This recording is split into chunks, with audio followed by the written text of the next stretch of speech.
shu darajada bo'ldimki, borib endi afv qilasiz, tahoratga borib obdastlarni ko'tarishga qodir emasman. Ayolim olib borib bersa, u yoqda uni ishlata olmayman, iste'mol qila olmayman. O'sha baklashga degan o'sha idishni olib, plasmas yengil bilasiz, o'shanga yarim qilib suv qo'yib beradi, shuni zo'rg'a qo'limga og'darib, o'sha mustahabni qila olaman. Boshqa ilojim yo'q. Uni ham olib kirib beradi. Ya'ni shu darajada holsiz bo'lib qoldim.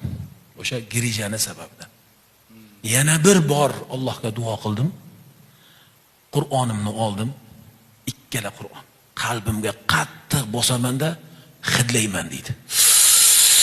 Deya hidlaymanda, keyin qarang. U belki o'zlarini beli-ku, bu safar bel yonida emas. Hidlab qo'limga suflayman deydi. Suf qilaman u, keyin belimga surtaman deydi. Shu holatda deydi, alhamdulillah men deydi biroz cho'zildi. Meniki 6 kunda shifo topdim. Hozir deydi 140 kilo yukni ko'tara olaman deydi. Yoshlari 60 ga borib qolgan. 140 kilo. Qoraka deydi, mana shuni sizga nasib qildi domlam. Bu payg'ambar alayhisolatu vasallamga bag'ishlangan bo'lib ham payg'ambar alayhisolatu vasallamni Qur'ondagi hollari bo'lganligi uchun hamma Allohdan fath bo'lgan bo'lsa ajab emas. U zot mendan iltimos qilgan edilar. Ma'ruzalaringizda shu mo'jizani ayting.